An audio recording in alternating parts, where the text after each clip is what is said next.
गोपियां कृष्ण को अपना प्रियतम मानती थी। हर एक गोपी की इच्छा थी कि हमारे पति के रूप में कृष्ण ही हो। एक दिन शरद ऋतु में शरद पूर्णिमा की रात्रि को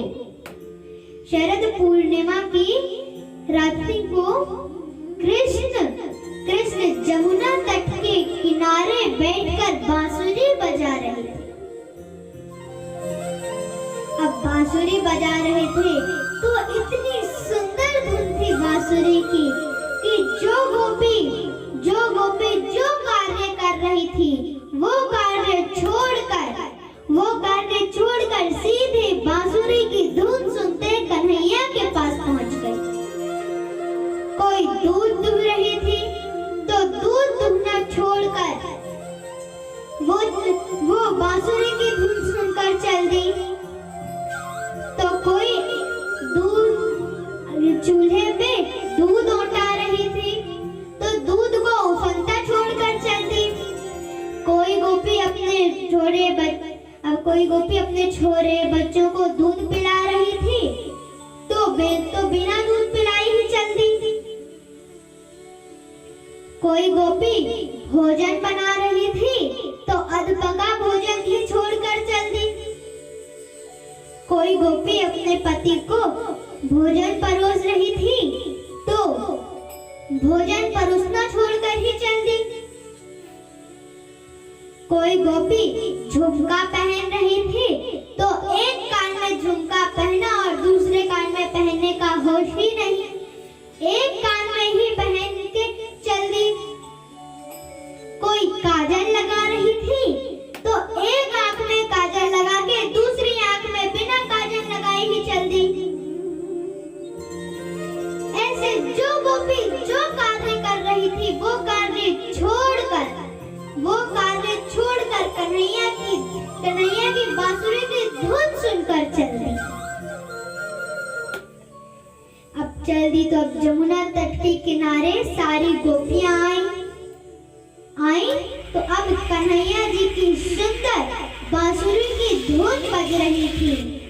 चंद्रमा अमृत बरसा रहे थे, फूलों की सुगंध आ रही थी।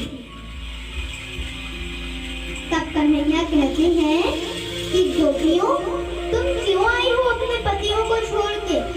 जमुना तट का इतना सुंदर दृश्य देखने आई हो, तुम्हें नहीं आना चाहिए अपने पति को छोड़कर। तो गोपियां कहती हैं कि कन्हैया, पहले तो खुद ही बांसुरी बजा के हमें बुलाते हो और जब हम आ जाते हैं तो कहते हो कि क्यों आए हो। तो गोपियां कहती हैं कि हम सब कुछ छोड़कर तुम्हारी शरण में आए हैं कन्हैया, हमें मत ठुकराओ। कन्हैया कहते हैं लेकिन फिर भी तुम्हें अपने पतियों को छोड़ के नहीं आना चाहिए। तुम्हें पता है पतिव्रत धर्म की कितनी शक्ति है। तब गोपियां कहती हैं तुम ही बता दो कन्हैया। तब कन्हैया बोलते हैं कि एक बार एक पति पत्नी थे। पत्नी बहुत ही पतिव्रता थी। एक बार पति थक कर आए तो पत्नी पैर दबा रही थी। अब पैर दबाकर पति को आराम मिला तो पति की थोड़ी सी नींद लग गई, पति की झपकी लग गई। तब वो पति के पैर दबा ही रही थी,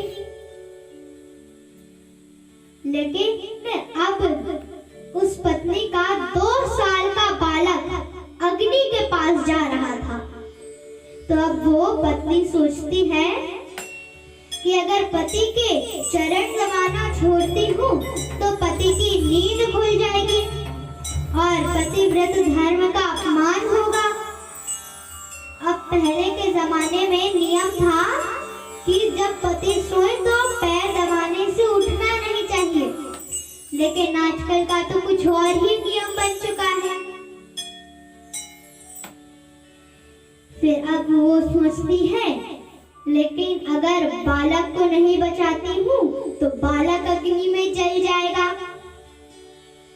तो वो सोचती है कि पति के पैर ही दबाते रहती हूँ। तो अब उस पत्नी ने पतिव्रत धर्म का सम्मान किया, उसका आदर किया, पतिव्रत धर्म को पालन किया। इसलिए पतिव्रत धर्म का पालन करके अग्नि भी शीतल हो गई और उसके बालक को कुछ भी नहीं हुआ, वो बालक बच गया। ये है पतिव्रत धर्म की शक्ति। तो गोपियां कहती हैं, हाँ कन्हैया, हम समझ गए, अब तुम हमारी बात सुनो और हमारी बात का जवाब दो। कन्हैया कहते हैं, हाँ बोलो। तो गोपी कहती है कि एक बार एक पति और एक पत्नी थे। वो पत्नी भी बहुत ही पतिव्रता थी। एक बार किसी काम से उस पत्नी के पति को विदेश जाना पड़ा। तब वो पत्नी कहती है कि आप तो विदेश जा रहे हैं, तो मैं अपने पतिव्रत धर्म का पालन कैसे करूंगी? तो पति कहते हैं कि तुम मेरे जैसी एक मूर्त बना लो मिट्टी की और उसी की तुम सुबह शाम पूजा करना, तो तुम अपने पतिव्रत धर्म का पालन कर सकती हो। वो पत्नी ऐसा ही करती है, एक पति के जैसी मिट्टी की मूर्त बनवाती है और सुबह शाम अपने पति की पूजा करती है। पहले पतियों को पहले भोजन दिया जाता था, तो अब उसके असली पति तो थे नहीं, तब वो मूर्त थोड़ी ना खाएगी, इसलिए थाली परोसकर पहले पति के मूर्त के सामने रख देती थी, फिर खुद खाती थी। फिर अब एक दिन वो भगवान की पूजा करने के बाद पति की पूजा कर ही रही थी, उतने में उसका असली पति आ जाता है और दरवाजा खटखटाता है। तो अब कन्हैया तुम बताओ कि अब उस पत्नी को क्या करना चाहिए? तो कन्हैया कहते हैं कि जब असली पति आ गए तो नकली पति की पूजा क्यों करे? उसे अपने असली पति के लिए द्वार खोलने चाहिए। तो गोपियां कहती हैं, यही तो हम तुम्हें समझाना चाह रहे हैं कन्हैया, कि तुम हमारे असली पति हो, वो सब तो हमारे मिट्टी के पति हैं। तो जब हमारे असली पति आ गए हैं तो हम अपने मिट्टी के पति की पूजा क्यों करें? इसलिए हम दिन रात तुम्हारी पूजा करते हैं कन्हैया। तुम हमें अपनी शरण में ले लो और तुम तो हमारे पतियों के भी पति हो। तुम तो पति परमेश्वर हो, इसलिए हमें मत ठुकराओ। तब कन्हैया जी मान जाते हैं और फिर कन्हैया जी महारास रचते हैं, महारास रच रहे हैं। तब हर एक गोपी की इच्छा थी कि कन्हैया हमारे साथ भी नृत्य करें, हमारे साथ भी नृत्य करें। इसलिए अब गोपियों की इस इच्छा को भी पूर्ण करने के लिए भगवान ने अपने रूप और धारण किए। जितनी गोपियां थी उतने ही कन्हैया हर एक गोपी के साथ नाच रहे हैं। अब रास कैसा रच रहे हैं? ठंडी हवाएं चल रही हैं, चंद्रमा अमृत बरसा रहे हैं, फूलों की सुगंध आ रही है, बांसुरी की धुन बज रही है और पूरी भागवत में राधा जी का नाम नहीं है, क्योंकि सुखदेव जी को राधा जी का नाम बहुत प्रिय था। इसलिए राधा जी का नाम इतना प्रिय था कि अगर वो एक बार भी राधे नाम ले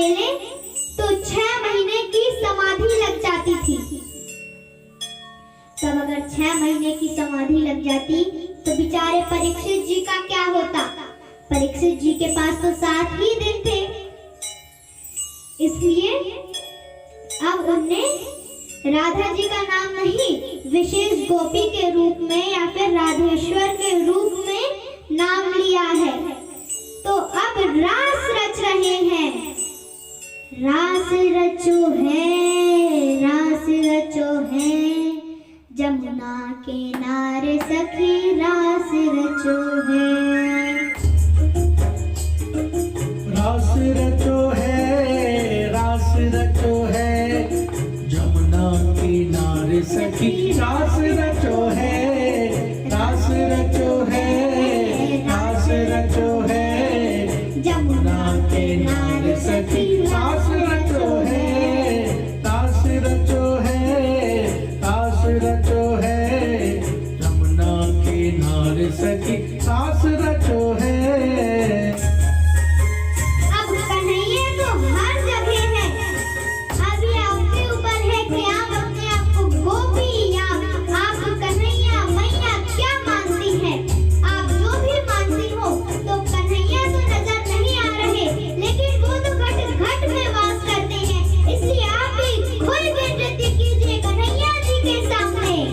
राधा नाचे, कृष्ण नाचे, नाचे गोपी जन। राधा नाचे, कृष्ण नाचे, नाचे गोपी जन। मन मेरो हो गयो सखी पावन वृंदावन, मन मेरो हो गयो सखी पावन वृंदावन।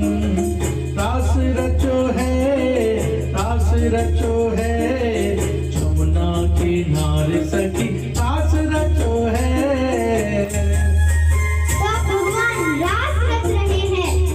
अब ऊपर से भोले बाबा देख रहे हैं, सब भोले बाबा से रोका नहीं जा रहा, वो भी निकल पड़ते हैं रास के लिए। तब पार्वती मैया रोकती हैं, पूछती हैं कि प्रभु इतनी रात को कहाँ जा रहे हैं। तब भोले बाबा जी कहते हैं कि प्रभु ने रास रचा है, वहीं जा रहा हूँ। तब पार्वती मैया कहती है कि वहां पर तो सिर्फ स्त्रियों का प्रवेश है, तो आप कैसे जाएंगे। तब भोले बाबा कहते हैं कि मैं गोपी का रूप धारण करके जाऊंगा।